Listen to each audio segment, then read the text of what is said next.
Lukas, 16 na kabanata. At sinabi rin naman niya sa mga alagad, may isang taong mayaman na may isang katiwala, at ito'y isinumbong sa kanya na siya'y nagsisira ng kanyang mga pag-aari. At tinawag niya siya at sa kanya'y sinabi, ano ito na nababalitaan ko tungkol sa iyo? Magbigay sulit ka ng pagiging katiwala, sapagkat hindi ka na maaaring maging katiwala pa. At sinabi ng katiwala sa kanyang sarili, anong gagawin ko? Yamang inaalis sa akin ng Panginoon ko ang pagiging katiwala. Magdukal ng lupa'y wala akong kaya, magpalimos ay nahihiya ako. Nalalaman ko na ang gagawin ko, upang kung mapaalis ako sa pagiging katiwala, ako ay matanggap nila sa kanilang mga bahay. At pagtawag niya sa bawat isa sa mga may utang sa kanyang Panginoon, ay sinabi niya sa una, gaano ang utang mo sa aking Panginoon? At sinabi niya, 100 takal na langis.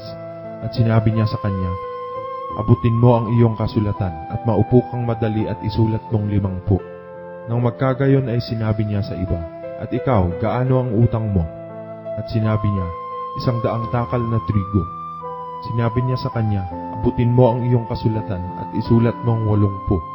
At pinuri ng kanyang Panginoon ang lilong katiwala, sapagkat siya'y gumawang may katalinuhan, sapagkat ang mga anak ng sanglibutang ito sa kanilang sariling lahi ay matatalino kaysa mga anak ng ilaw.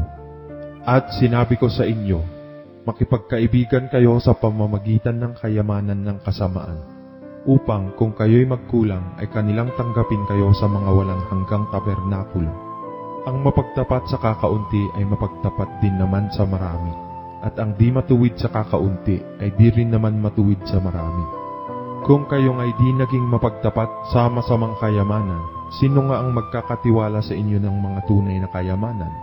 At kung di kayo naging mapagtapat sa kayamanan ng iba, sino ang sa inyo'y magbibigay ng sa inyong sarili? Walang aliping makapaglilingkod sa dalawang Panginoon, sapagkat kapupuotan niya ang isa at iibigin ang ikalawa, o di kayo'y magtatapat sa isa at pawawalang halaga ang ikalawa. Hindi kayo makapaglilingkod sa Diyos at sa mga kayamanan. At ang mga Fariseo na pawang maibigin sa salapi ay nangakikinig ng lahat ng mga bagay na ito at siya'y tinutuya nila. At sinabi niya sa kanila, kayo ang nag-aaring ganap sa inyong sarili sa paningin ng mga tao, datapwat nakikilala ng Diyos ang inyong mga puso, sapagkat ang dinadakila ng mga tao ay kasuklam-suklam sa paningin ng Diyos. Ang kautusan at ang mga propeta ay nanatili hanggang kay Juan. Mula nooy ang ebanghelyo ng kaharian ng Diyos ay ipinangangaral at ang bawat tao ay pumapasok doon na nagpipilit. Ngunit lubhang magaan pa ang mga wala ang langit at ang lupa kaysa mahulog ang isang kudlit ng kautusan. Ang bawat lalaki na inihihiwalay ang kanyang asawa at mag-asawa sa iba ay nagkakasala ng pangangalunya. At ang mag-asawa sa babaeng inihiwalay ng kanyang asawa ay nagkakasala ng pangangalunya.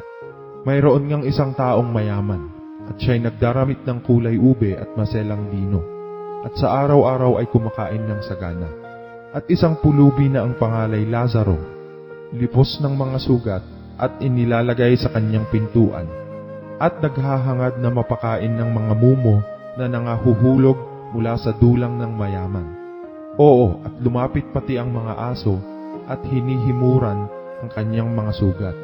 At nangyari na namatay ang pulubi at siya'y dinala ng mga anghel sa sinapupunan ni Abraham. At namatay naman ang mayaman at inilibing. At sa Hades na nasa mga pagdurusa ay itiningin niya ang kanyang mga mata at natanaw sa malayo si Abraham at si Lazaro ay nasa kanyang sinapupunan. At siya'y sumigaw at sinabi, Amang Abraham, maawa ka sa akin, at suguin mo si Lazaro upang itubog niya sa tubig ang dulo ng kanyang daliri, at palamigin ang aking dila, sapagkat naghihirap ako sa alab na ito. Datapwat sinabi ni Abraham, Anak, alalahanin mo na ikaw ay tumanggap ng iyong mabubuting bagay sa iyong pamumuhay. At si Lazaro sa gayon ding paraan ay masasamang bagay, datapwat ngayon ay inaaliw siya rini, at ikaw ay nasa kahirapan.